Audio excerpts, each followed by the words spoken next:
Здраво и добро дојдовте уште едно предавање каде што ќе започнеме со репликација на ДНА.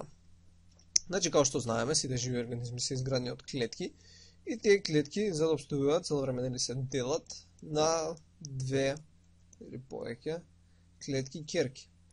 Сега за тоа да го направат успешно, и они треба да пренесат генетската информација која е складирана во нив. Значи генетската информација треба да се пренесе на двете клетки ќерки. Не е 100% секогаш точно, значи некогаш се прават грешки при пренесувањето на таа генетска информација и затоа има мутации, има еволуција. Но сепак во најголем дел од времето треба да е точна и прецизна. За таа цел има цела ензимска машинерија, значи голем дел на протеини, ензими кои се тука за да овозможат тоа да се случува. Сега ДНА-та не е секаде иста, односно во животинскиот свет разликуваме два основни вида на клетки, значи тоа се прокариотските клетки, кои тоа најчест пример е Escherichia coli, ја земаме за пример. Тоа се еукариотските клетки или прокариотските или пак еукариотските клетки, како што се животинските или растителните клетки. Значи обична клетка, што имаме јадро, имаме голем број на други органели и така натаму. Сега има два вида на различен генетски материјал, односно кај прокариотските клетки бидејќи имаме еден голем хромозом, односно една голема ДНА молекула, и таа најчесто е циркуларна, значи како еден круг. Да, тоа е исто изградено од две вериги, значи спирализирана структура има, и тоа е изградено од две вериги, но само што се наместени во круг, се врзува самиот со себе си на крајот. Додека кај еукариотските клетки имаме една долга линеарна верига. Имаме многу ДНА молекули кои се организираат во хроматиди, кои прават хромозоми. Така нели организирано во хромозоми. Барем кога е во делба. И затоа има некои си разлики во репликацијата на ДНА. Не се многу големи разлики, но кај еукариотите е по сложено и поспецифицирано и не се знаат сите работи до крај, но се знаат најголем дел од работите. И сега денеска знаеме, односно и тоа како откриле структурата на ДНА, дека ДНА, како што е изградено од две вериги, и нели се поврзува со азотни бази, со водородни врски и се поврзува на комплементарен начин. Значи нели иде А со Т, Г со С.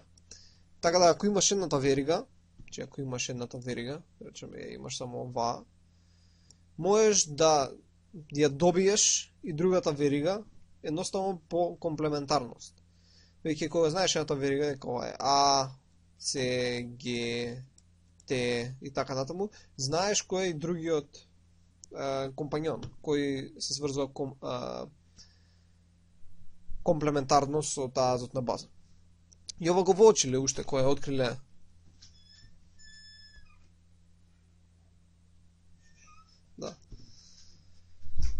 Ова го воочиле уште кога ја откриле структурата на ДНА, значи Вотсон и Криг. И сега од тоа произлегуваат три теории на како би можело да се пренесува, да се реплицира ДНА со помош на оваа комплементарност. И сега ќе разгледаме тие три теории. Значи првата е конзервативната репликација, каде што оригиналната родителска двоверижна ДНА останува непроменета, а новосинтетизираната идентична копија е составена од две целосно нови вериги. Значи тоа како би изгледало. За олеснување само ќе ги цртам веригите, значи нема ги цртам водородните врски. Значи ако започнеме со една ДНА, при првата репликација спрема конзервативниот модел, значи ова е конзервативниот модел на репликација. Ако започнеме со една ДНА молекула, при првата репликација ќе добиеме една која ги задржала двете вериги, останала непромената, и една целосно нова ДНА. Каде што после наредната репликација, значи идеме на втора репликација, тогаш би добиле дека една иста ќе остане и овие ќе бидат сосема нови. И тоа е конзервативниот модел. Се идеме на втората теорија како би работело, тоа е дисперзивната репликација, каде што започнуваме исто со на ДНА, но при секоја репликација делови од старите нуклеотиди се внесени во новите, а делови се од самите нови. Ај сега тоа да го објасна поубаво. Значи, дисперзивната представува предпоставено било дека од двете двоверижни ДНА молекули по репликацијата содржат сегменти од оригиналната и од ново настаната ДНА. Значи, би била малце од старата, малце од ново настанатата. Значи би било баш на овој принцип како што цртам сега. Значи и после наредната репликација исто се случува да не го цртам без потреба. Исто вака ќе бидат со делови од тоа, делови од ново настанато тоа и така натаму. Идеме на последниот модел, односно семиконзервативната репликација, кој е точниот модел, кој денеска се знае дека е точен, ќе видиме како го докажале тоа. Каде што, значи, започнуваме со една двоверижна верига, ДНА молекула, и при првата репликација, едната од веригите се употребува за ново синтетизираната ДНА, една е ново оформена верига во двете ДНА молекули. Значи, каде што од двете двоверижни ДНА, секоја од двете ново настанати двоверижни ДНА молекули е составена по една оригинална и една ново синтетизирана верига. И ова ако би го продолжиле во наредната генерација, би добиле една целосно нова, ако не ја рачунаме оригиналната. Ще добиваме една целосно нова. И овие биле трите модели кои биле предпоставени, односно кои би биле можни да се случат. Сега да видиме кој е до нив точен и како тоа го докажале. Значи во 1958 Мезелсон и Стал го направиле следниот експеримент и со тоа докажале дека семиконзервативната репликација таа која е вистинската. И сега како се одвива овој експеримент? Значи земале бактерии од Escherichia coli, значи земале Escherichia coli, ето ќе ја нацртаме. Интересно е, добро е што е за Escherichia coli, што едно генерацијско време, односно едно дуплирање на популацијата, трае отприлика 15-20 минути, така да би можеле многу лесно да го изведуват експериментот. И ја земале таа Escherichia coli и ја ставиле во раствор, каде што имало, се го направиме со жолта боја, цезиум хлорид, значи CSCl, и имало амониум кој имал азот, кој бил од потешкиот изотоп, значи амониум 15. Сега, бидејќи азотот влегува во структурата на ДНА, Escherichia coli, која била внатре во растворот, ја оставиле полго време да живее во тој раствор, така да сите ново настанати клетки, односно сите клетки кои после некој време биле во популацијата, внатре во ДНА-та го внеле изотопот азот 15. И потоа изолирале клетки од тој медиум, изолирале ДНА и ја ставиле на ултрацентрифуга, каде што ќе се покаже кој изотоп бил внесен. Односно на кое место се наоѓа изотопот 15. Сега да речеме дека изотопот 15, ќе користам жолтата боја, значи, се нашол на некоја си поголема длабочина, бидејќи е потежок.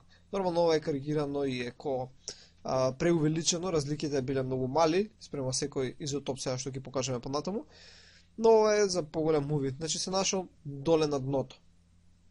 Се нашла таа ДНА бидејќи била толку тешка. Потоа, останатата култура ја пренеле во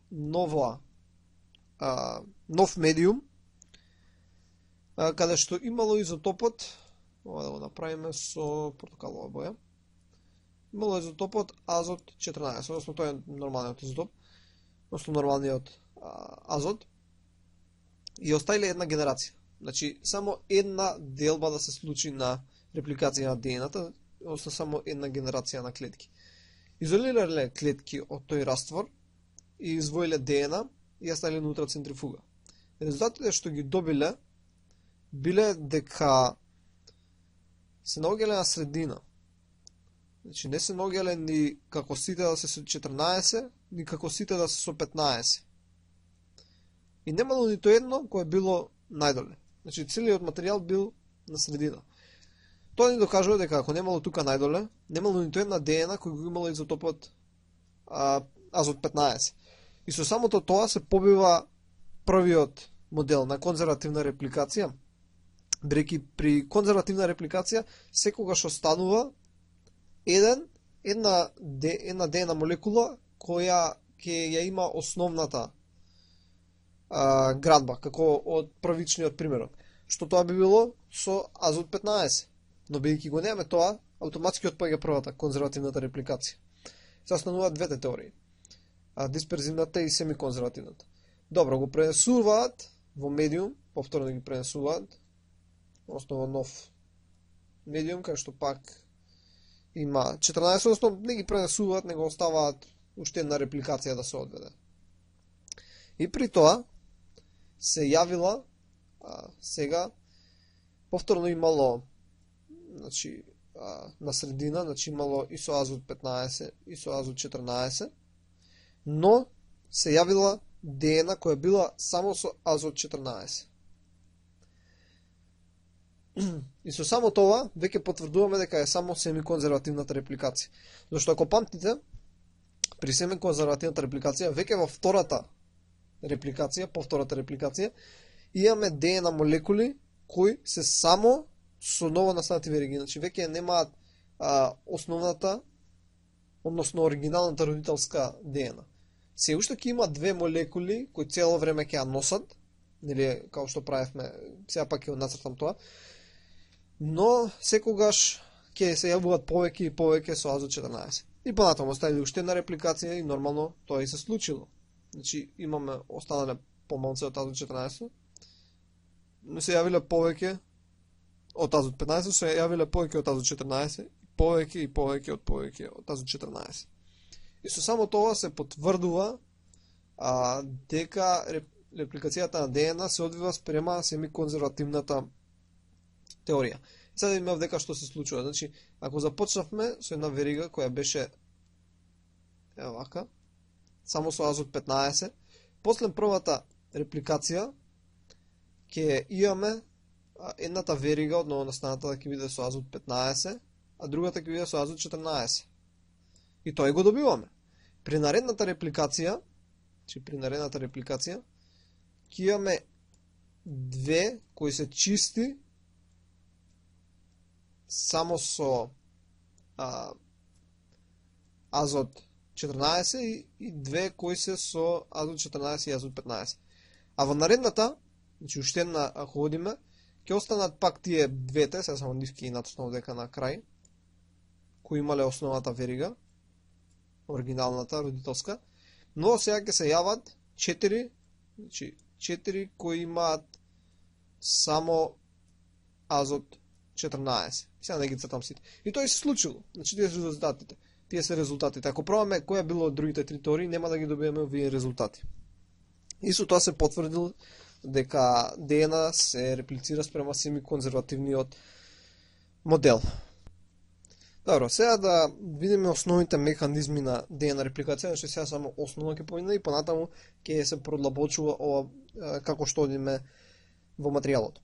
Сега, за да биде по-лесно, постојано, значи двојниот хеликс, односно спирализираната структура на двете вериги, нема да представуваме вака, него ќе представуваме едноставно со, значи овако е, на овој начин, со две паралелни линии, со цел да биде упростено објаснувањето и да можеме шематски се тоа да го представиме.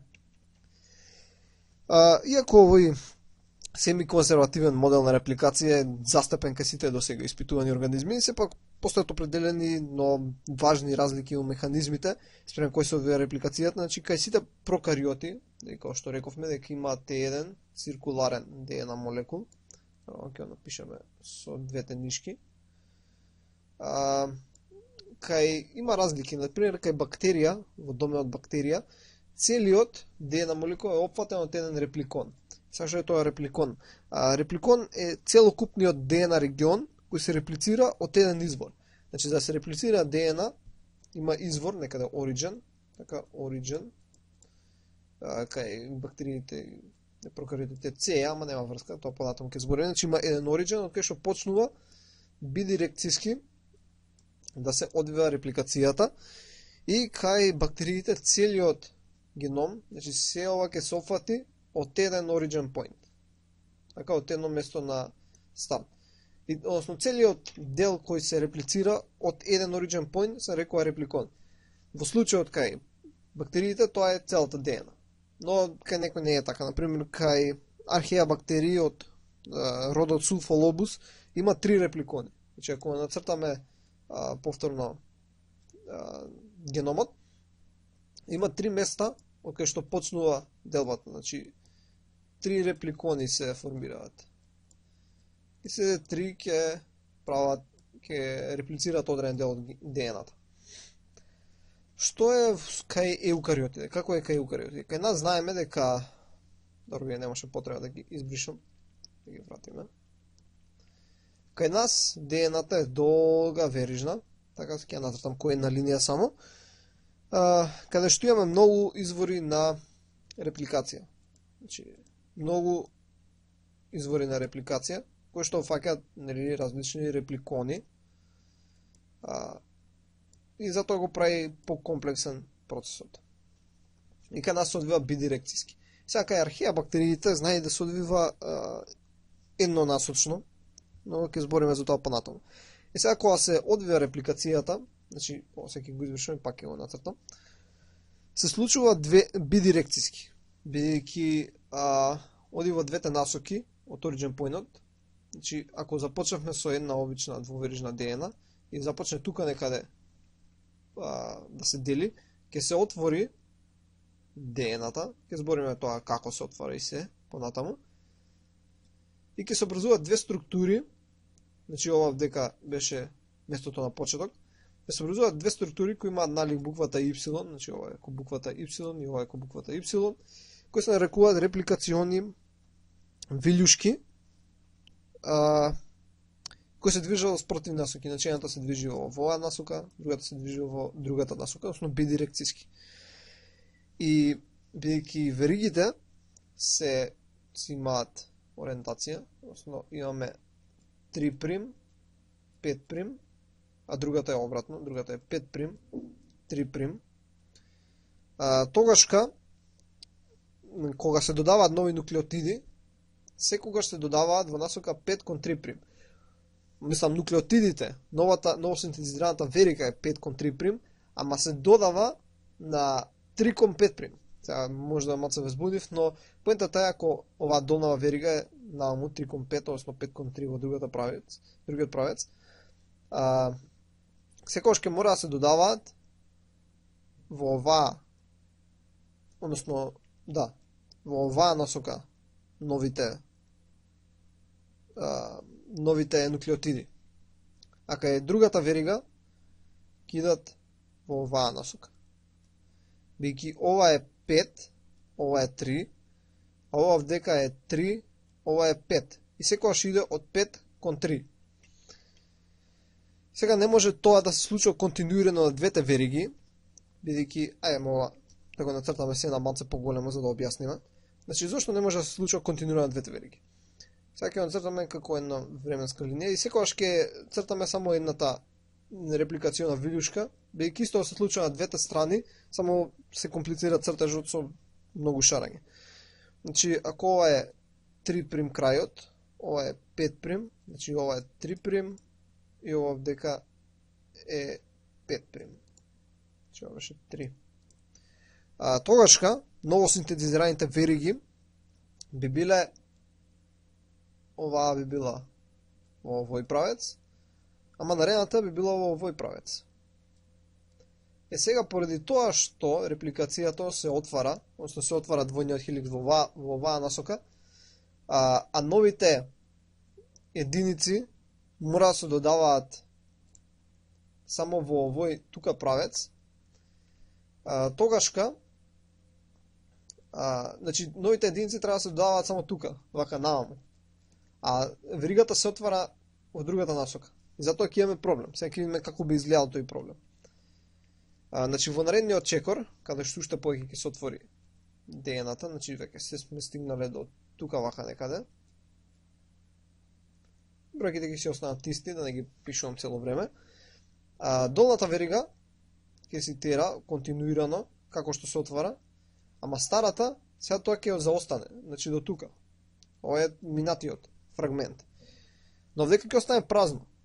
И само може да се реплицира од оваа точка па натаму, и после кога ќе се отвори уште повеќе, ќе започне пак од некоја си тука точка, пак до одреден дел, па од друга точка, пак до одреден дел. И вие фрагменти, бидејќи не е една континуирана верига, се нарекуваат оказаки фрагменти, спрема некој јапонски научник.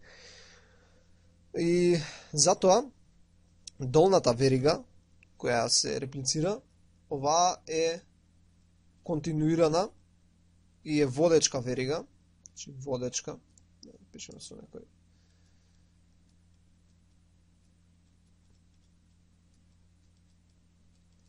водечка верига, додека таа која се прави во сегменти е заостанувачка, односно се прави дисконтинуирано. Заостанувачка. Ракописов е ептен катастрофа, многу е тешко се пишува со маус. Значи 30, тоа е основниот модел на репликација. Сега понатаму ќе збориме многу подетално за ова. Еве го тоа се на убава шематска презентација, до сега тоа сега што го спомнав. Значи имаме една континуирана, основно водечка верига, која постојано се синтетизира. Значи тоа е била оваа долната, тоа е некоја друга боја. Што е била долната? И таа боја не е убава. Додека имаме горна верига, односно дисконтинуирана, односно заостанувачка, која се реплицира во фрагменти. И гледате, постојано се создаваат нови фрагменти, кои се наречени оказаки фрагменти. Сега ќе преминеме на модели на репликација. Добро, значи ова се трите основни модели на репликација. Сега знаеме дека кај бактериите, и кај археабактериите,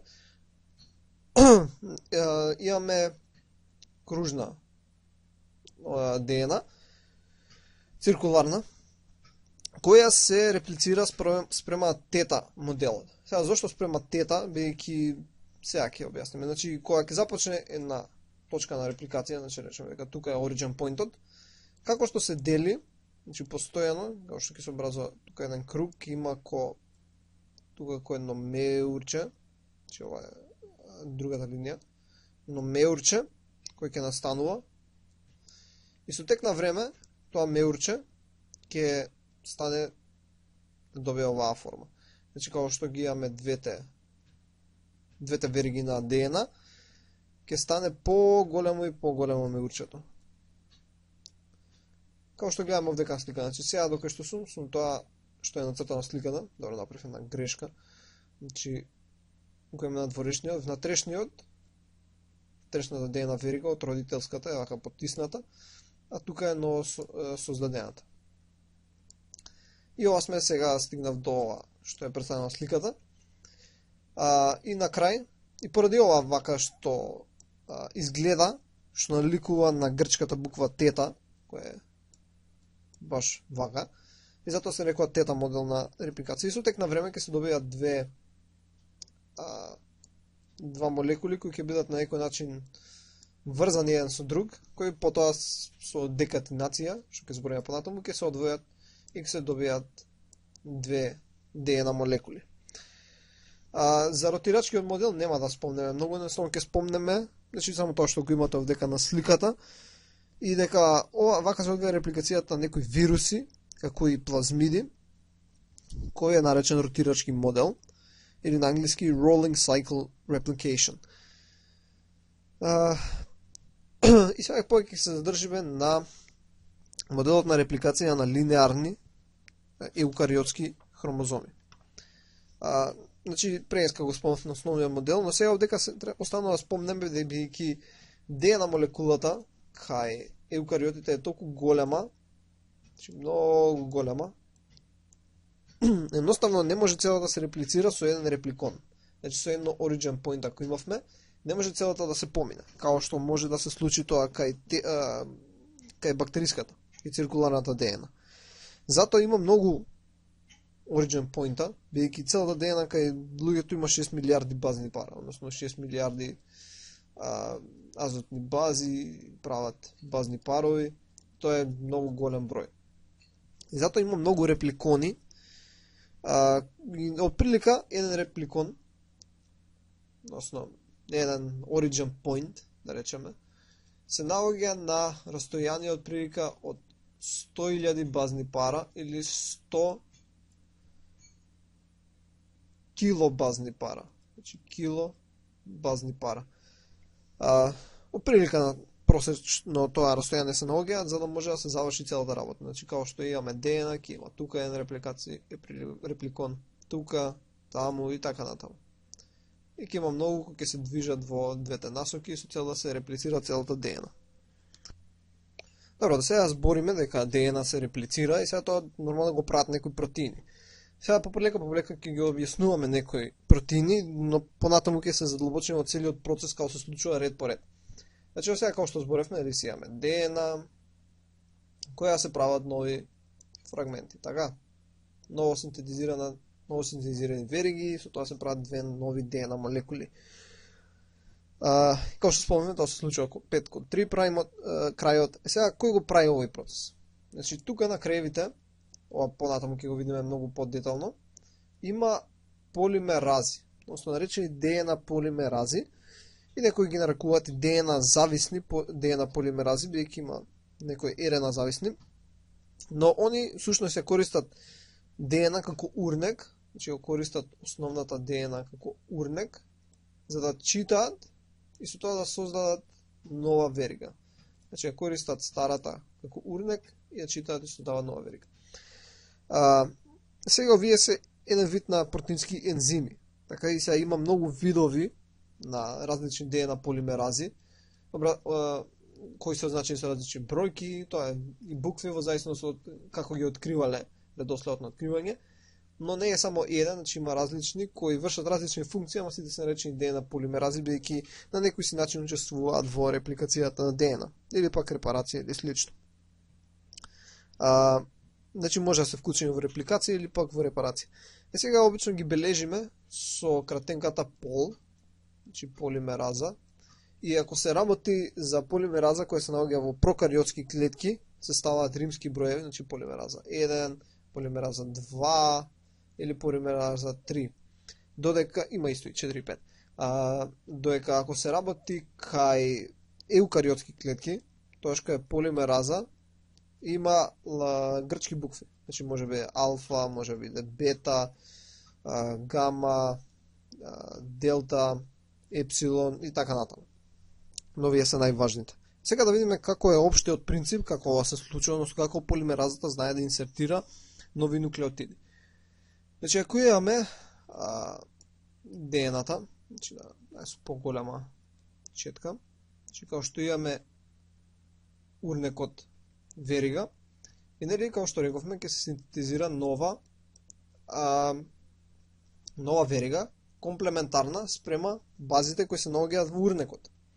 И тука нели рековме дека ќе се наоѓа полимеразата. Сега за тоа да се случи, како што е тука полимеразата, во матриксот, во цитоплазмата тука се наоѓаат различните нуклеотиди.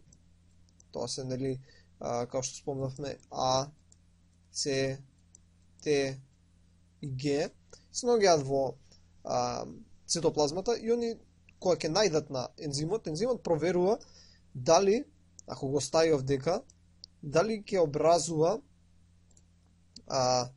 правилна структура, односно правилен комплекс со урнекот. Значи, кога ќе се спојат различни парови, значи на азотни бази, даваат различни димензии и структури. И во зависност од дали е правилна димензијата, односно формата на парот, одлучува полимеразата дали да го внесе или не. Значи, ако овдека имаме А, точка може да внесе само Т. Значи, ако дојде С и проба да влезе, парот што ќе се образува помеѓу А, С, нема да има иста големина, односно иста димензија, иста форма, како парот АТ, што треба да се образува правилниот.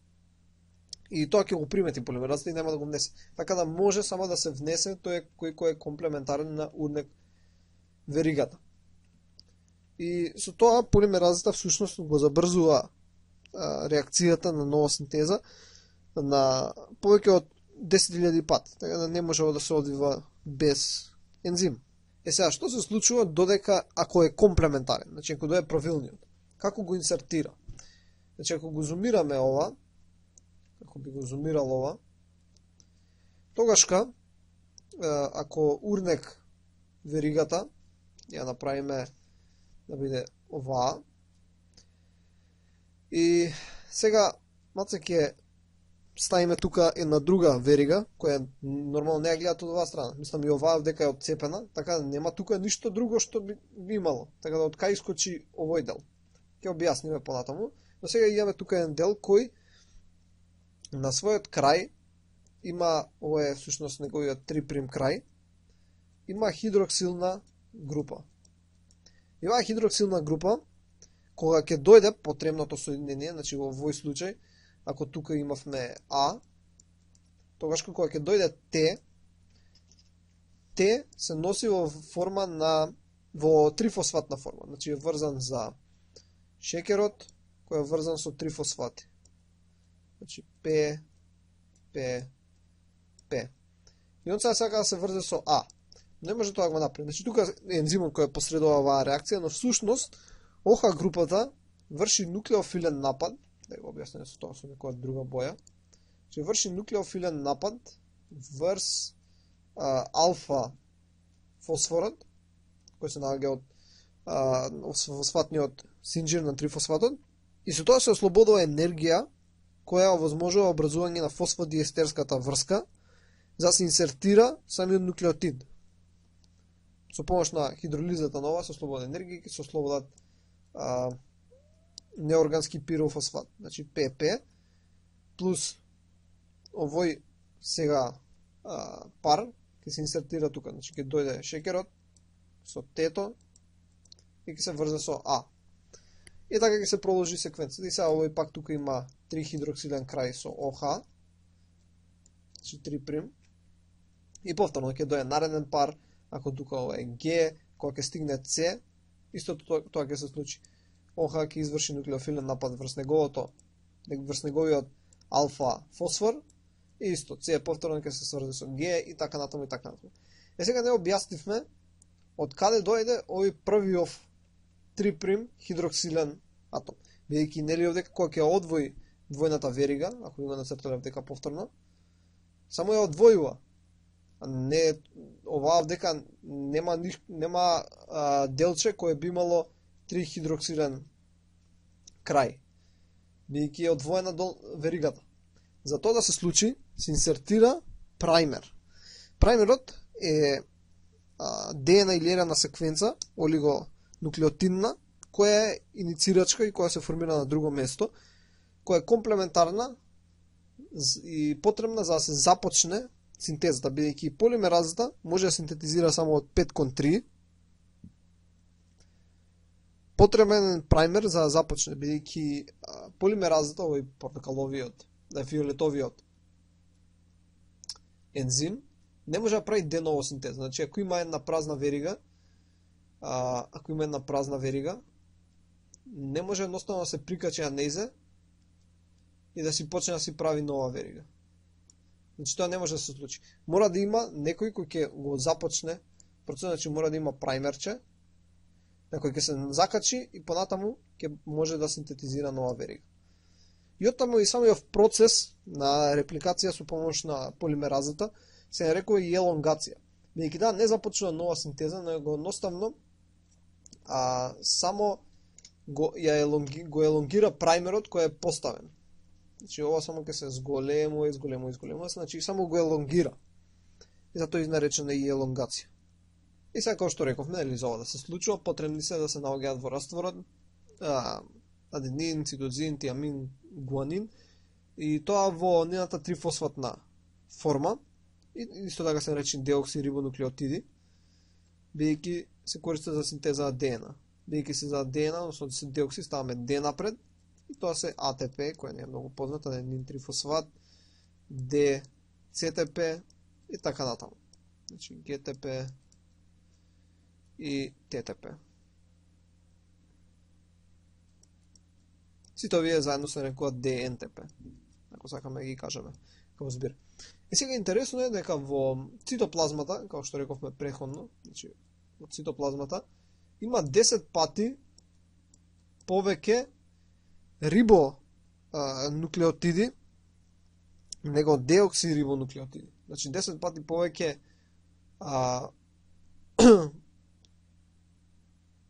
обични АТП, ЦТП, ГТП, ТТП, него Д, АТП, ЦТП и така натаму. А сепак, иако има 10 пати повеќе рибонуклеотиди, афинитетот за деоксирибонуклеотидите е 1000 пати поголем. Значи 1000 пати поголем афинитет. Бидејќи е сепак ензим. И сега нормално за работи овој ензим, бидејќи е ензим, потребни се оптимални pH услови, топлина, температура, односно јонска јакост на растворот. Исто ако има метални дивалентни јони како магнезиум и цинк, значи дивалентни, магнезиум 2+ или цинк 2+, ензимот ќе работи многу подобро. И овие процеси се нарекуваат иницијација, елонгација и терминација.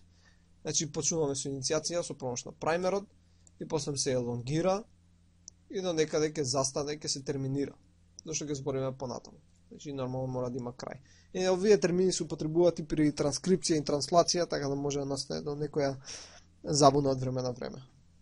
Еве, значи како што рековме, си имаме една урнек верига на која се прикачува примаза и на која става праймер, и потоа се прикачува ДНА полимеразата, различен вид на полимерази има, ќе објаснеме сега, и само прави едноставно елонгација на нова верига, односно продолжување од тој праймер, и прави ново синтезирана верига, и со тоа ќе се образуваат две нови ДНА молекули. Сега пат се ќе задржиме на различностите кај ДНА полимеразите кај прокариоти и кај еукариоти. Значи првично изолираната ДНА полимераза кај Escherichia coli не е главен процесивен ензим, а затоа се нарекува ДНА полимераза 1. Значи ДНА полимераза 1 и како што реком се пишуваат со римски броеви, е вклучена во репарација на оштета ДНА, значи ова не прави елонгација, односно не прави репликација. И некојаш има и всушност има и повеќе улоги, значи освен тоа што помага во иницијација на ДНА репликацијата и таа ги пополнува и празните нуклеотидни места кај оказаки фрагменти при синтеза на заостанувачката верига. Значи нели како што рековме преходно, нели како што се прави нови вериги, се прават оказаки фрагменти кај заостанувачката верига и потоа кога ќе се тргнат праймерите, дека остануваат замислите дека ова е празниот дел. И ДНА полимеразата 1, освен што прави репликација, иницира, исто така ги пополнува овие региони после тој процес. Значи, тоа е улогата на ДНА полимераза 1. ДНА полимераза 2, наречена и DIN-A, значи полимераза 2, наречена и како DIN-A, таа е задолжена главно за репарирање на грешките и прави proofreading. Што е proofreading? Едноставно е проверка на што се случило, бидејќи иако рековме дека синтезата на нова верига, значи како што ако ова е 3, ова е 5 прим, тоашка новата верига ќе иде во овој правец, иако се синтезира од 5 кон 3 за новата верига, таа исто има еден вид на екзонуклеазна активност, каде што прави proofreading, односно да се враќа назад и чита во спротивен правец да види дали направила грешка. Ако направила грешка, тогаш се брише овој дел до некаде, на крај ќе добиеме еден пократок фрагмент, тука направила грешка, ќе ја поправи грешката и пак ќе се продолжи како што се било понатаму. Слично како backspace копчето кога пишуваме на компјутер. За да смениш нешто, наместо само да идеш со маусот таму да стиснеш, се враќаш, се бришеш назад. Се идеме на главниот процесирачки ензим, односно тој кој прави репликацијата ДНА полимераза 3. Значи ова сега уште сме кај прокариоти. Значи полимераза 3 се бележат со римски. Главниот процесивен ензим значи тој прави елонгација. Значи полимеризација на ДНА веригата, односно синтезира нова верига со енергетски богати трифосфатни форми на деоксирибонуклеотидите преку фосфатставување на фосфодиестерски врски. Сега за да действува оваа полимераза 3 кај Escherichia coli има 10 типа субединици. Значи ова е изградено од 10 субединици кои не мора да се од различни молекули. Значи од секој има по 2 или повеќе видови молекули. Граѓајќи еден комплекс кој се нарекува холо ензим ДНА полимераза 3. Значи холо полимераза 3, да го кажеме на кратко. И овој се користи за сите мултипротеински комплекси кај кој активност на основниот ензим е засилена и потпомогната со дополнителни акцесорни протеини. Во лабораториски услови алфа субединицата од овој холоензим на полимераза 3 има најголема полимеризирачка активност. Значи најголема полимеризирачка активност. И остануваат уште два типа на полимерази, барем кај прокариотите. Тоа се полимераза 4, која се нарекува полимераза 4, која се нарекува DIN B. DIN B. И имаме полимераза 5 и овие двете учествуваат во репарација или специфични форми на репарација кај оштетената ДНА. Полимераза 5.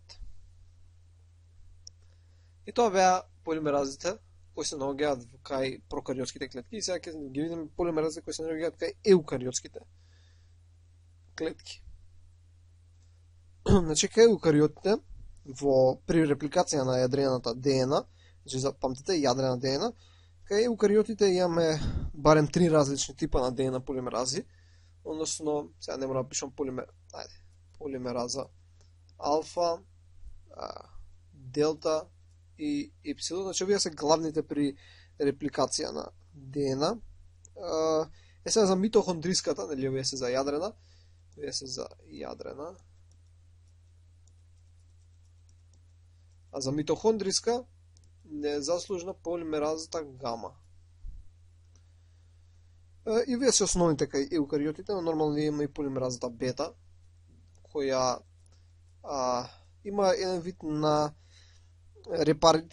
репарициска улога, односно врши репарација, поправање, но нема главна улога во репликацијата. Постојат и други полимерази кои се вклучени во ДНА репарацијата, кои поправаат грешките. И сега ќе изваме на табела, каде што ќе ги видиме главните и со нивните главни функции. Еве ги, значи, основните полимерази полимеразите кај еукариотските клетки, значи, како што рековме, алфа примазна активност при иницијација на ДНА репликацијата и ги пополнува празните нуклеотидни места кај оказаки фрагментите при синтезата за станувачката верига, значи, како што правеше полимеразата 1, не сите функции, ама тоа со пополнување на оказаки фрагментите, исто е со полимераза 1, а примазната активност кај прокариотите ја има примозом. Односно, примозомот прави примази кои прават праймери. Бета има ДНА репарација и рекомбинација функција. Гама има репликација на митохондриска ДНА. Делта репликација на застанувачката верига при јадрениот геном. Исто така прави proofreading. Значи, ако имаме ДНА-та, или како што рековме, имаме една заостанувачка која се прави во фрагменти и една која иде постојано, континуирано. Па делта е таа која реплицира на застојувачката, а епсилон е таа која реплицира на континуираната. Исто и двете прават proofreading. Односно proofreading имаат 3,5 прим екзонуклеарна активност, каде што прават лекторска наводници, лекторска проверка, дали се е точно направено. И со тоа всушност многу помага, бидејќи иначе се прават грешки на секој прилика 10 до 6 додадени бази, а поради оваа лекторска улога тоа се седно на 10 на 9, што е многу поретко. Добро, до сега зборевме како полимеразата нели ќе направи нова верига и ќе се направат две нови ДНК молекули, но не видовме како всушност се отвара двојниот хеликс. Односно како се иницира тој процес. Значи кај Escherichia coli изворот на репликација на ДНК-та, значи ако ова е ДНК-та, е наречен ORI-C. Значи овој фрагмент, гледаме дека лево на сликата, не морам се да цртам. Значи всушност origin C по coli, бидејќи Escherichia coli. И тој се состои од една ДНК секвенца која се нарекува DNA елемент, кој се повторува неколку пати, значи го имаме неколку пати што се повторува, ама ние ќе се разгледаме како само на едно место. И тој привлекува за него да се врзат иницирачки протеини, кои е најдобро проучен протеинот DNA. Значи многу слични така се имињата, значи доаѓа еден протеин на тоа место и протеинот, како што реков, се нарекува DNA. И од кога ќе се врзе, ти образуваат една структура каде што почнуваат да се одмотуваат водородните врски помеѓу азотните бази во хеликсот и едноставно се одмотува, значи почнува да се отвара. И ова е лесно добивајќи DNA елементот, како што рековме овој со црвено, DNA елемент, е главно содржан од АТ врски. Значи главно е направен од АТ, кои се послаби водородни врски образуваат него парот ГЦ. Значи ГЦ има посилни водородни врски. И затоа е многу полесно да се отвори. И на крај се добива еден производ кој наликува вака некако. Гледаме на сликата таму, не мора да биде скрос објаснето. И после на тој регион за уште повеќе да се отвори доаѓа хеликаза, значи ензим кој исто се нарекува DNA-B. Значи имаме хеликаза која доаѓа, цртаме со зелена боја. Значи хеликаза која се прикачува на двата краева и почнува да отвора во двете насоки. Значи почнува да го отвора хеликсот во двете насоки, со тоа што ги раскинува водородните врски, значи тука имаме водородни врски, она ги раскинува пополека, е начин кој го откопчува хеликсот. И на крај ќе се добијат двете вериги кои ќе бидат разделени, ама тие разделени вериги секогаш сакаат спрема комплементарност, спонтано пак да се спојат. Значи пак сакаат да се спојат една со друга. И они за не се случи тоа пред да стигне полимеразата, нели која преходно зборевме, пред да стигне значи полимеразата на двата краја, треба да останат некое си кратко време раздвоени, за да може да се обрацува, нели, репликацијската видушка и да дојат сите потребни единици во реплизомот. И овие мали протеини кои ја држат отворена, барем некое време, се нарекуваат SSB протеини, барем кај прокариотите. Значи да ги нацртаме ко мали протеинчиња кои се врзуваат и ја држат отворена и даваат да се затвори. Значи се нарекуваат SSB, што стои за Single Strand Binding Proteins, односно врзувачки протеини на единачна нишка, а кај еукариотите тие се нарекуваат скратено RPA, правим со жолта боја, значи RPA, што стои за Replication Protein A, репликационен протеин А. И после тоа стигаат сите потребни елементи како ДНК полимеразата, и после се тоа ДНК протеинот, тој кој беше тука, се отстранува. И може да си почне репликацијата. Значи ќе дојдат полимеразите, Ќе имаме тука нели хеликазите кои цело време ќе го отвараат се повеќе и повеќе натаму процесот и ќе може да почне репликацијата на нова нишка. Сега ова беше кај прокариотите, но и слично е кај еукариотите, но сепак не е толку проучено. Најмногу е проучено кај квасните габи, што во основа е слично кај Escherichia coli, но сепак има некои различности. Значи да видиме, како што спомнавме, кај еукариотите, ДНА-та е многу подолга. Значи многу е потешко да ја копираш целата само со едно место да се копира. Така треба многу места, многу репликони, многу origin point-а, значи многу origin point-а, за да може целата да се реплицира. И овие места на извори, кај што започнува исто така се нарекуваат автономно реплицирачки секвенци. Веќе има секвенца, како што во минатиот случај видовме, нели тука имаше ова црвеното е DNA-A секвенца, ова беше DNA-A секвенца со DNA протеинот, така нели DNA протеинот. Повдека секвенцата, односно тие места, се нарекуваат автономно реплицирачки секвенци или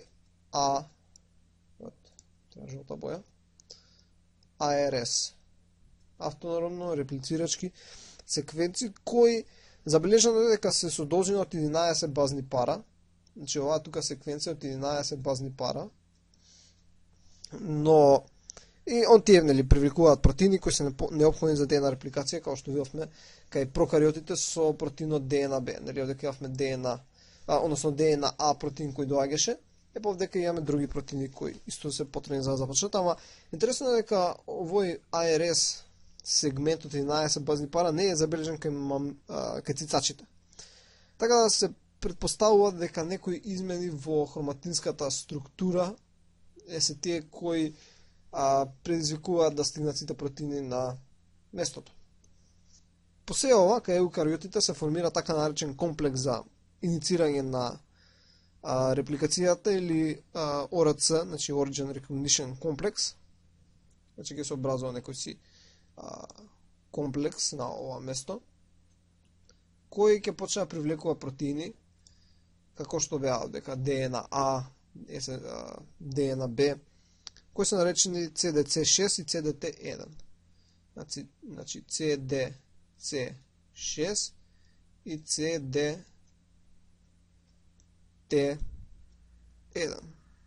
И натамошниот тек на иницирање е сличен како кај прокариотите, иако е посложен и не е доволно проучен. Сега, кога го започнавме процесот на инициација на репликацијата, треба се повеќе и повеќе да се отвори хеликсот на ДНА, но кога тоа се случува, значи ако започнеме со едно мало отварање, така и тоа сега треба да се прошири како што идеме понатаму. Значи треба да стане поголемо и поголемо, и ова, како што рековме, се случува под дејство на ензимот хеликаза, која користи АТП за ова да го прави. Значи имаме хеликаза на двата краја. Значи тука да речеме имаме една хеликаза и тука имаме една хеликаза и пополека ја отвара во двете насоки. Ама проблем се јавува поради тоа што додека се отвара ДНА-та, всушност краевите се заплеткуваат поради самото отварање. Значи ко два конци ако ги влечеме да се отварат, краевите ќе почнат да се сплеткуваат. И всушност ова се сликовите постојано, тие се замотуваат краевите поради тоа што тука се отвараат страните. Значи ова вака ќе се измота. Само нормално сликовите представено не се измотуваат така, а всушност ќе се измота на тој начин што хеликазата ќе не може да отвара во тие насоки. И за тоа да не се случи, доаѓаат ДНА, доаѓаат топоизомерази, односно ДНА топоизомерази или наречени жирази, кои се наоѓаат на краевите кои идат пред хеликазата, за да ја држат да не се измотува ДНА. Всушност да се добие тоа што треба да се добие, односно тоа би било налик, како што се зголемува репликацијоната. Вака. И тие се тука за да го спречат тоа измотување, како што преска го представив. Нормално тоа беше сликовито, не се замотува така, но тоа е колку да си има представа. И сега може да се продолжи без сите тие проблеми. Сега, како што рековме предходно, Нема да го нацртаме само малку поголемо, бидејќи ќе ни треба. Ако ја имаме урнекот верига, за да започне елонгацијата, треба да имаме праймер на кој ДНА полимеразата ќе почне да гради нова верига од 5 кон 3 прим. Праймерите се посебен комплекс, се синтетизираат во посебен комплекс на протеини и ензими, наречени примозоми. Значи овдека имаме, да речеме, со која боја, тука кафена, имаме еден примозом. И тој примозом особено има тука примаза, бидејќи ова е комплекс од протеини и ензими, примазата која синтетизира RNA нуклеотиди, односно праймери. Значи праймерите ги бележиме со црвена боја. Значи прави праймер кој е RNA олигонуклеотид кој е комплементарен на даден дел од урнекот и обично од 8 до 10 бази, значи од 8 до 12 бази. Сега праймерот се закачува, значи ако ова е водечката верига се закачи тука, а кај заснувачка ќе се закачи тука. Зошто? Зошто секојаш мора да иде од 5 кон 3 крајот. Значи потоа ова наму се зголемува, додека ова се зголемува во овој правец. За да после некое време треба да се, значи кога ќе се додаде на водечката верига еден праймер, тој си останува и постојано цело време континуирано се додава нова ДНА. Ама кај заостанувачката постојано ќе треба да се додаваат нови праймери, како што одиме натаму. Односно треба посебен праймер за секој оказаки фрагмент. Исто така, за секој нов праймер, или како што се прави посебен оказаки фрагмент за секој, за секој нов треба нова ДНА полиизомераза 3 или соодветната, што би била делта, кај еукариотите. Значи, една полиизомераза која ќе се прикачи на даден праймер, таа прави еден оказаки сегмент кој е долг од прилика 1000 до 2000 базни пара, ова кај прокариотите. И после тоа таа се откачува и треба да се прикачи нов праймер и нова ДНА 3 полиизомераза 3 и таа повторно прави нов оказаки фрагмент од 10 од 1000 до 2000 базни пара и тоа цело време така се врти. Сега кај еукариотите немаме примазом, него премерите се прават со помош на полимераза алфа, значи полимераза алфа, која всушност на некој начин ги прави праймерите и ги прикачува исто како кај прокариотите, но интересно е што, бидејќи кај прокариотите нема полиизомераза 3 која, кај еукариотите нема полиизомераза 3 која е истата за водечката и за останувачката верига. Кај еукариотите имаме полиизомераза делта, значи делта и полиизомераза епсилон која е за водечката. И поради тоа што постојано или се додаваат нови праймери, цело време има замена помеѓу делта и алфа. Значи делта и алфа цело време се заменуваат. Алфа цело време става нов праймер, делта синтезира нов оказаки фрагмент и постојано. И тоа се нарекува полимеразна замена во овој случај. Исто да се напомене дека оказаки фрагментите, односно се става нов праймер, односно нова делта полимераза се качува на секој 100 до 400 нуклеотиди. Значи секој 100 до 400 кај еукариотите. Значи кај прокариотите беше 1000 до 2000, кај еукариотите е од 100 до 400 нуклеотиди. И за сега да се одвива исто има така наречени акцесорни протеини кои овозможуваат координација помеѓу полиизомеразата епсилон и полиизомеразата делта со цел да не стане некој конфликт, бидејќи додека се смени делта, епсилон ќе си тера постојано. И тоа ќе настане една неизбалансираност. За ова да се спречи се тука тие акцесорни протеини, една од најважните е лизгачката стега која е прикажан на оваа тука лево слика, која е налик прстен, кој е ова нормално шематски се прикажано, ама налик прстен кој се прикачува околу двете вериги и за ги координира полиизомеразите. Кај прокариотите се нарекува бета протеин, че кај прокариотите се нарекува бета протеин, а кај еукариотите се нарекува ПЦНА. Значи, кај еукариотите, ај со жолта боја, се рекува ПЦНА. Значи, тоа е тука за да ги координира полиизомеразите на водечката и на заостанувачката верига. ПЦНА стои за Proliferating Cell Nuclear Antigen. Значи, тоа е кратенка за тоа. Сега интересно е, бидејќи ако имаме, дека е старата верига од ДНА молекулот, интересно е што, бидејќи кога ќе се постават полиизомеразите, без разлика дали таа се прокариотските или еукариотските, тие се поставуваат, бидејќи синтезираат од 5 кон 3, се насочени во иста насока. Значи, двете се насочени во иста насока, но, бидејќи ДНА-та, значи, е во различни насоки, тогашка, ако оваа, например, е водечката, таа ќе се синтезира нормално, а бидејќи оваа треба да иде во спротивната насока, полимеразата е точка обратно поставена. За да може да се постигне ефектот, урникот верига на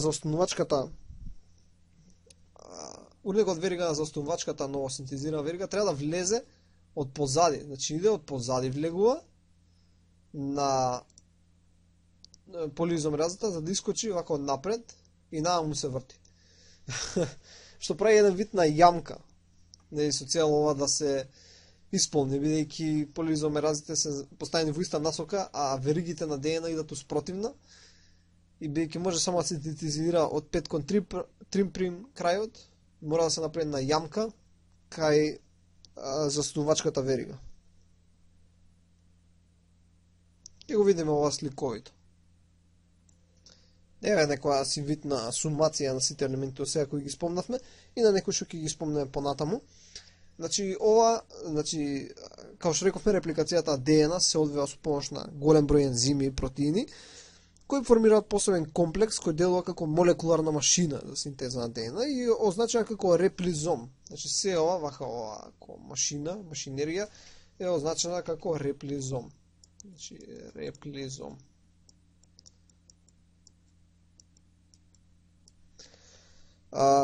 И тука можеме да ги видиме различни протеински компоненти кои се наоѓаат во репликационата вилјушка. И сите мора да функционираат како еден добро организиран оркестар, за да може да се синтетизира нова верига од стариот ДНА, со цел да се синтетизираат нови ДНА молекули. И овдека може да ги видиме, значи, топоизомеразата, која беше за да не се спирализира ДНА, додека хеликазата ја отвара, примазата која става праймери, димерна полиизомераза 3 или полиизомераза делта и епсилон, кај еукариоти, лизгачка стега, таа која ги држи да бидат координирани, да бидат на едно место, нели, за да може да се координираат заостанувачката и водечката верига. Тука ги имаме водечка и заостанувачка верига, лигазда за која ќе спомнеме понатаму, дека всушност ги поврзува фрагментите со фосфодиестерски врски, каде што имало казаки фрагменти. Полиизомераза 1 ги става нови нуклеотиди, каде што имало празни места. Мислам, кај што биле казаки фрагменти, нели ги трга и става нови нуклеотиди. И тука имаме други оказаки фрагменти и така натаму. И како што може да видиме, дека прави една јамка, каде што всушност влегува од позади за да искочи, за да може да се случи целиот процес. Значи, ова е еден вид на сумација. И сега, кај заостанувачката верига, како што беше, како што си имаме заостанувачка и цело време се прават оказаки фрагменти, кои имаат на нив, секој од нив има праймер. Така, овие праймери не се потребни во ново реплицираната ДНА. Така треба да се отстранат. Кај прокариотите, ДНА полиизомераза 1, значи полиизомераза 1, кај прокариотите, ги отстранува овие Оказаки фрагменти, односно праймери, кај Оказаки фрагментите, РНА праймерите, додека кај еукариотите тоа го прави РНАза Х, значи кај еукариоти, да го напишеме со жолта боја, РНАза Х, која ги отстранува овие праймери, освен последниот фрагмент од праймерот, значи последниот нуклеотид од праймерот го отстранува протеин наречен FEN1 или остачен како MF1.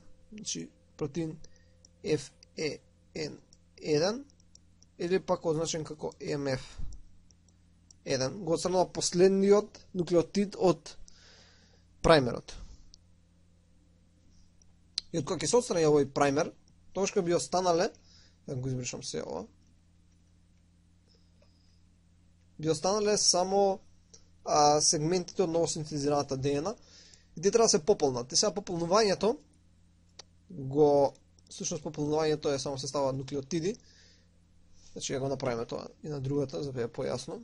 Се ставаат само нуклеотиди и тоа кај прокариотите го прави полиизомеразата 1, исто полиизомеразата 1 или го отстрануваше праймерот, значи полиизомераза 1, додека кај еукариотите тоа го прави полиизомераза алфа.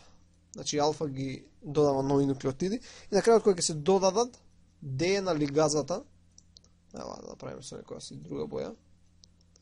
Значи ДНА лигаза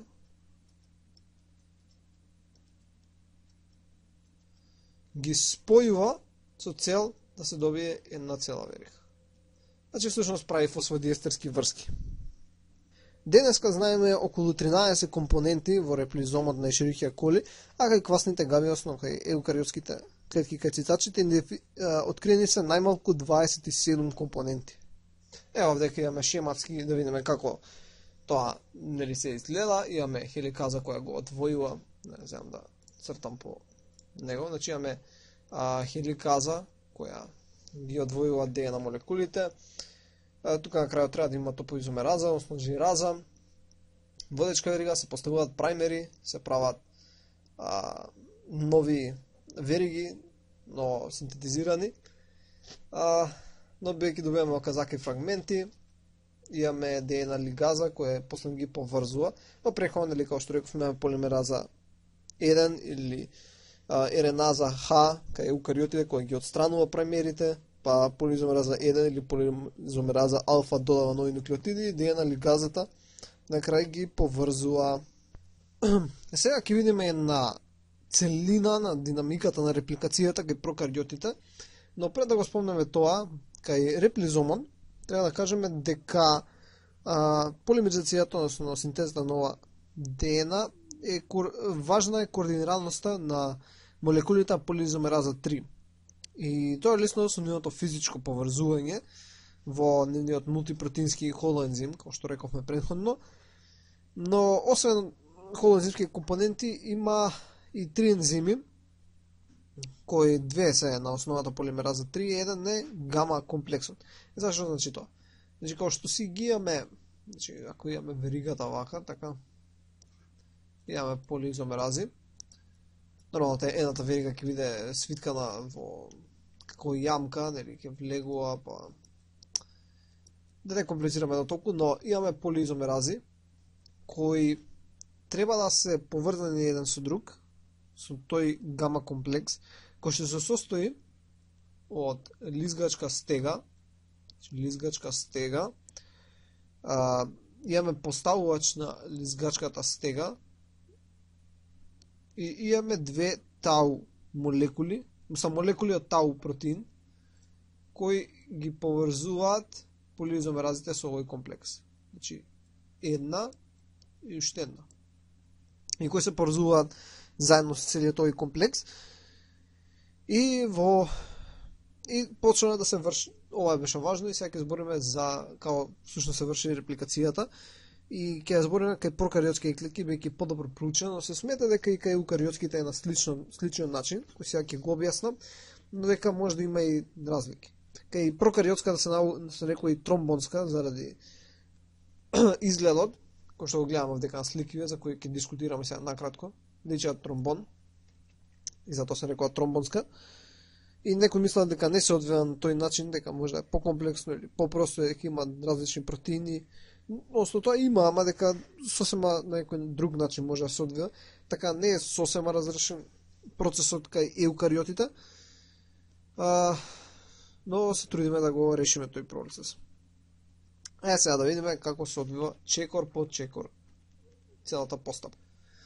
Значи си ги имаме двете вериги од ДНА хеликсот и нормално има ДНА секвенца, прилико ДНА протеини и доаѓа на место хеликазата, значи доаѓа хеликаза, која ги раздвојува веригите, при што ќе се добие малце раздвоени вериги,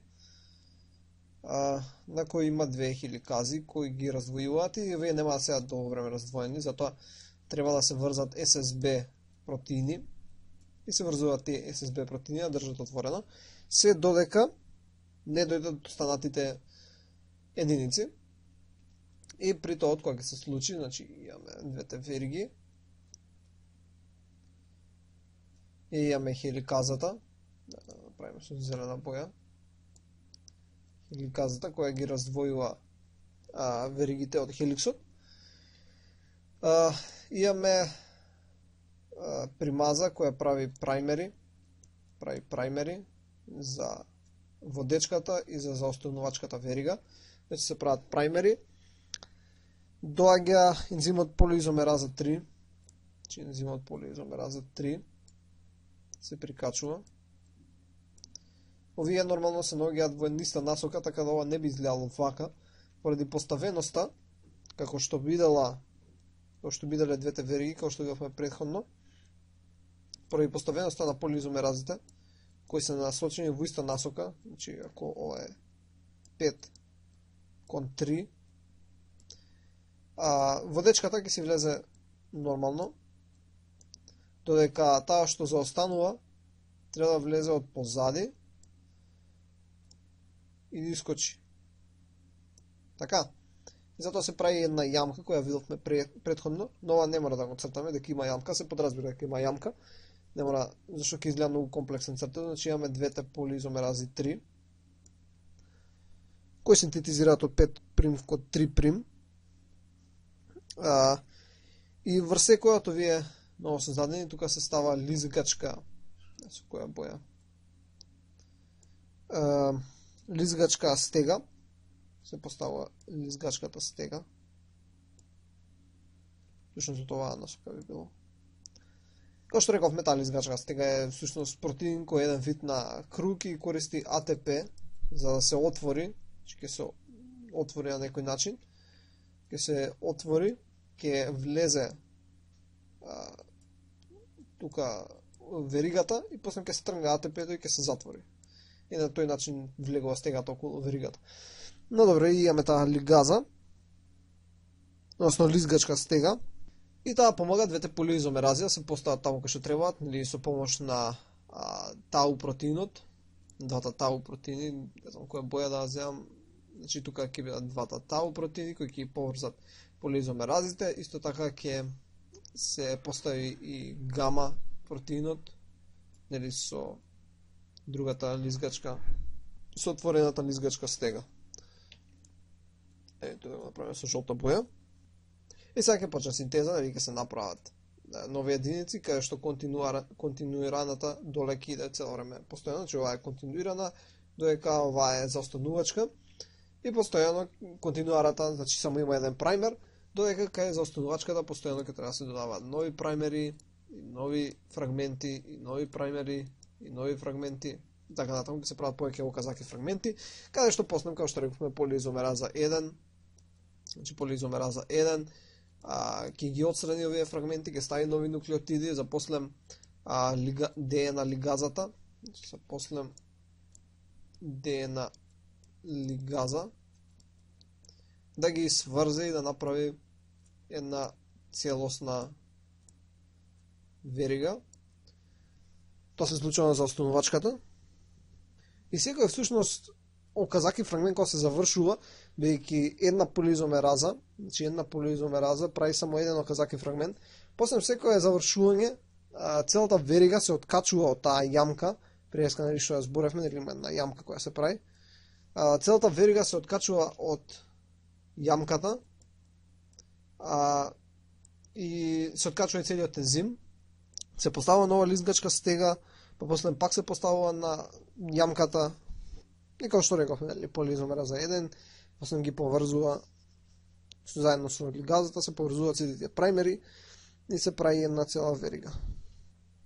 И додека се ова се случува, на краевите, односно напред, бидејќи цел време се отвара веригата, мора да има топоизомерази, односно жирази, кои ќе регулираат суперспирализираноста, бидејќи иначе ќе не може да се одвојува, ќе не може хеликазата да работи. Сега, како што рековме, за да не се случува оваа спирализација, нели се користи ДНА топоизомераза, која има всушност две активности, како го прават овој процес, значи како што се двете вериги, и сега од другата оваа страна, тука, да речеме, се наоѓа хеликазата, која треба да го раздвои оваа носока, и пред тоа да се случи, да не се јави спирализираност, всушност топоизомеразата ја кратат, отстрануваат делче од фосфодиестерски врски, ги скратуваат кај едната верига или пак кај двете вериги, со цел да се спречи спирализација. Нормално додека дојде хеликазата, тие повторно ќе ги поправат тие вериги. Така, значи ќе настане голем проблем. И затоа се вика дека има две активности, односно нуклеазна активност, каде што привремено ги скратуваат едната или двете вериги од двојниот хеликс, односно за да не дое промена на степенот на извртување, и потоа имаат лигазна активност каде што ги приспојуваат повторно. И сега, разлика како тоа го прават, ги делиме на два, значи тип 1, не знам некоја боја, тип 1, тие прават прекин само во едната верига, значи само во едната верига прават прекин и дозволуваат за да не се преплетат ДНА молекулите, ДНА веригите. Не користат овие АТП, значи тип 1 не користат АТП, без АТП го прават тоа, значи не користат АТП за едната верига.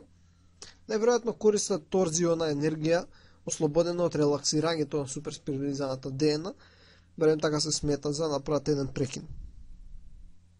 Кај Ешерихија коли, овие вршат само релаксирање на негативни супер спирали, додека кај еукариоти вршат релаксирање и на негативни и на позитивни суперспирални ДНА молекули. Како мислам негативни или позитивни, најлесно што можете да го замислите, ако се почне да се мота кон левата страна, да речеме тоа е негативно, ако се мота кон десната страна, тука го направим, ако се мота кон десната страна, тоа е позитивно. Така да кај прокариотите релаксира само ако е негативно, а кај еукариотите и позитивно и негативно.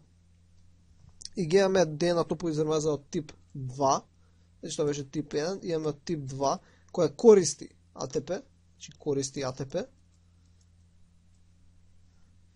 И оваа прави привремен двоверижен прекин на ДНА хеликсот. Значи двете вериги ги крати.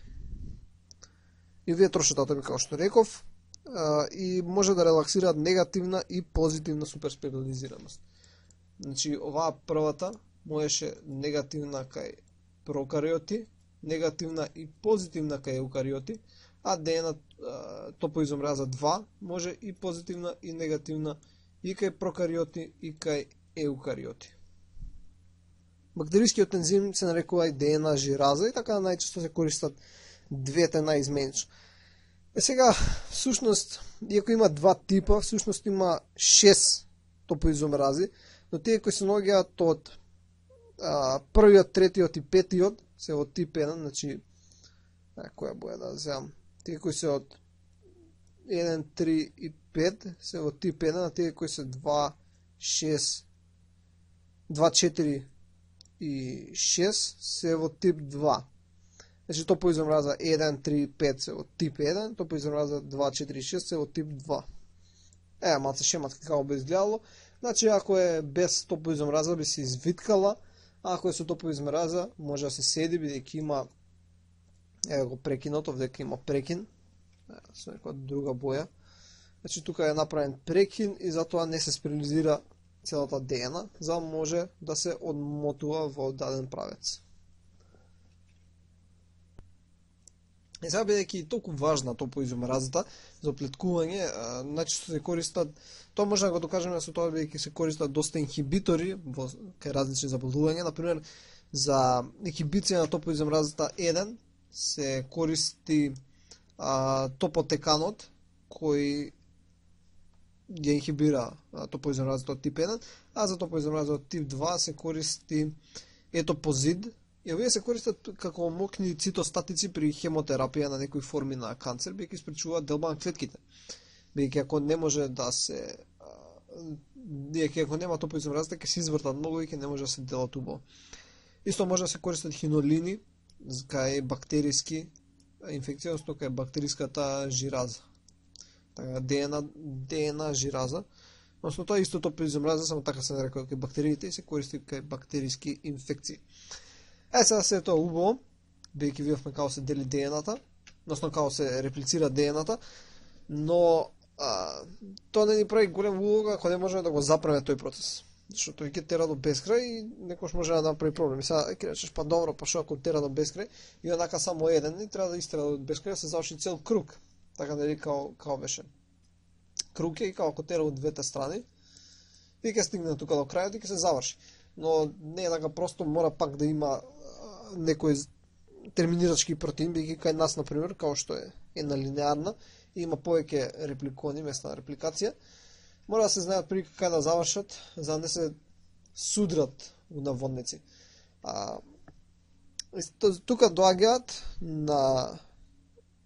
за ова се користат терминирачки секвенци, на кои се врзуваат посебни протеини, како што е протеинот ТУС. Значи, одека имаш секвенца од протеини, кај што доаѓа протеин ТУС, се врзува на таа секвенца, што е некој си протеин, и кога ќе се врзе, доаѓа до прекин.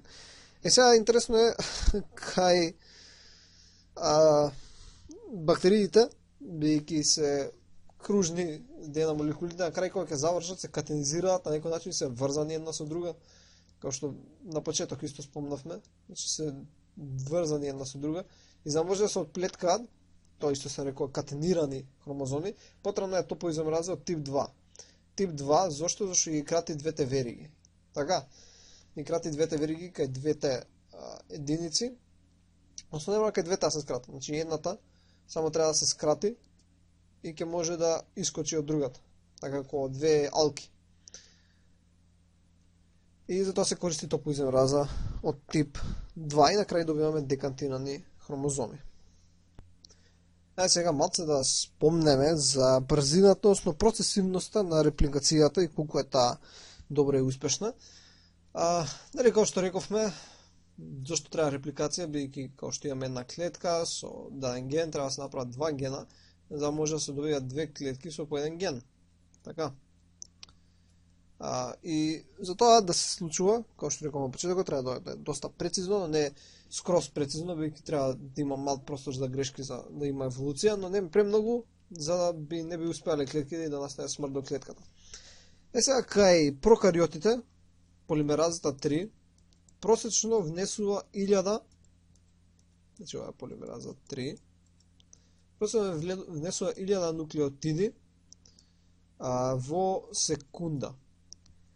Така да, и ова е многу по-брзо спрема полимеразата, кај еукариотите нема една, деко имаш сусност алфа, имаш епсилон на водечката, имаш делта на заостанувачката.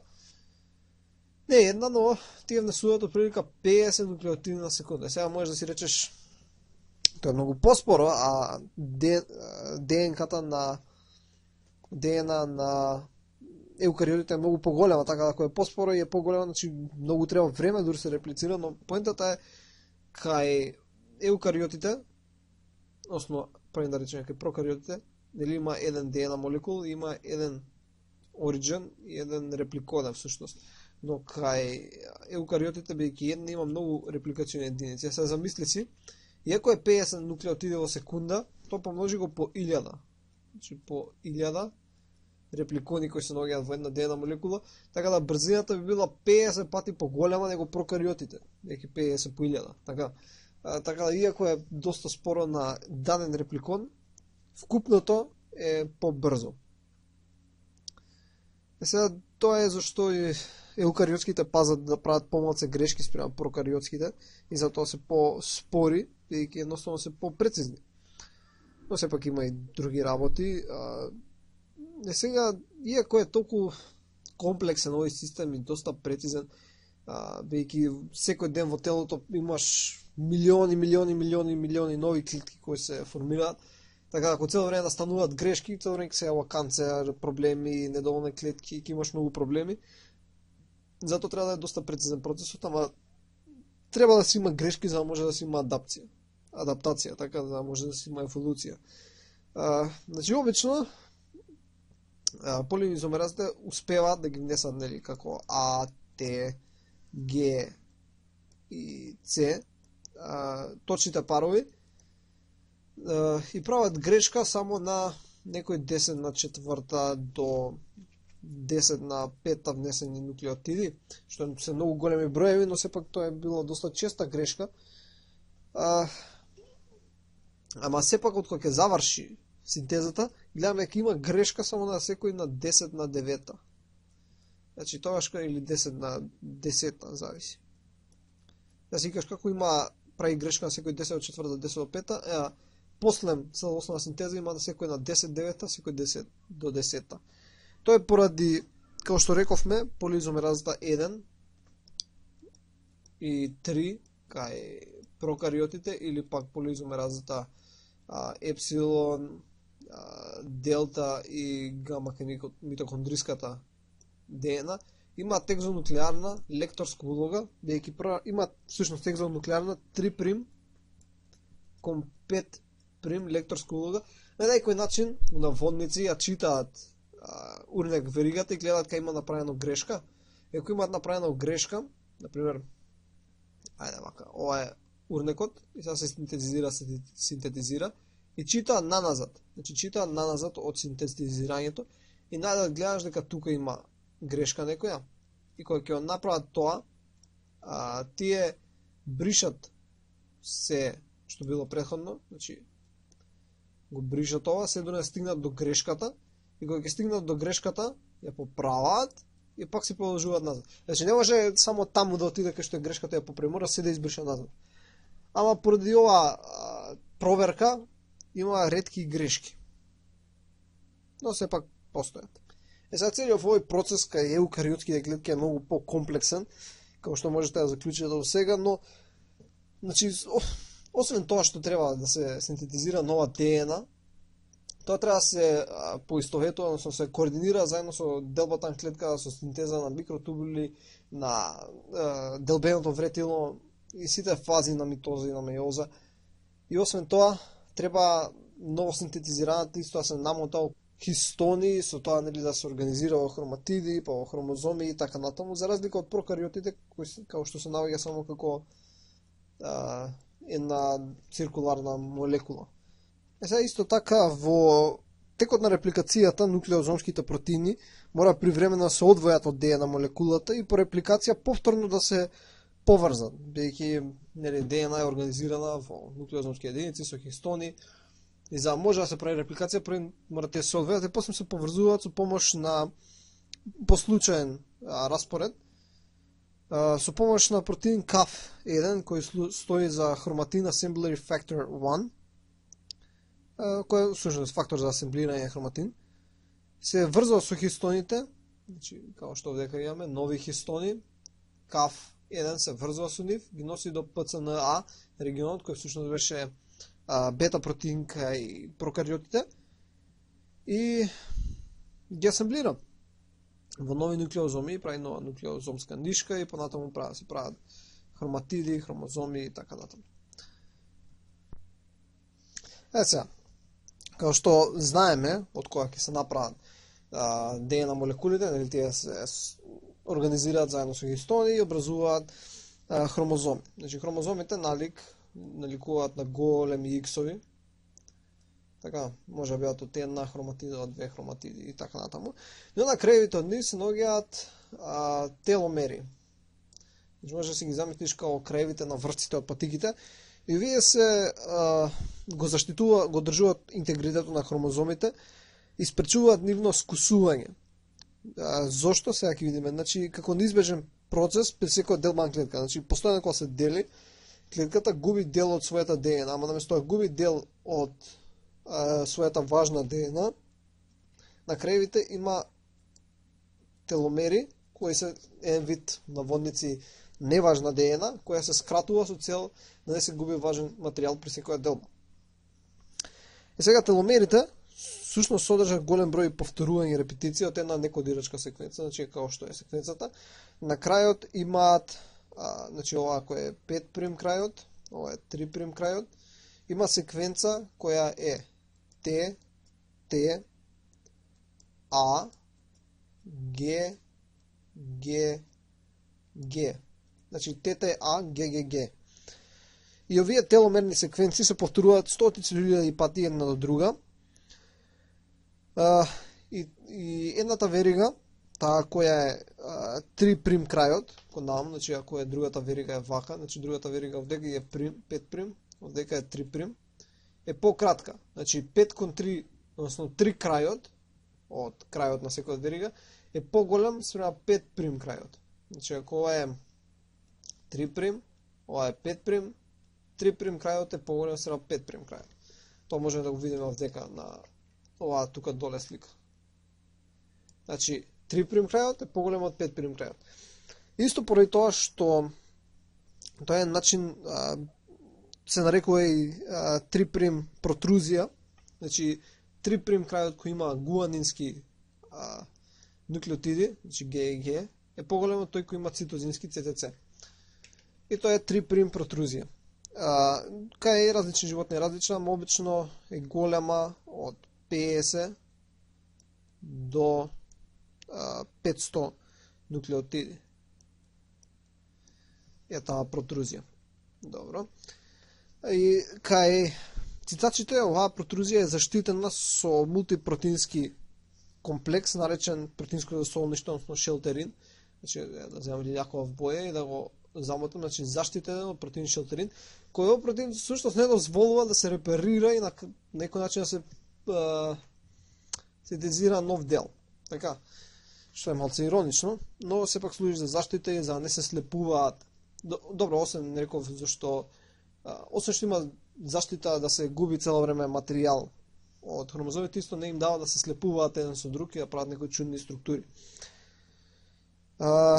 Исто така, оваа протрузија може да се сврти навнатре и да се комплементарно се сврзе со дел од двоврижниот ДНК хеликс, создавајќи така речена теломерна или Т-јамка. Значи ова вдека, го заокружив, е Т-јамка, значи Т-јамка.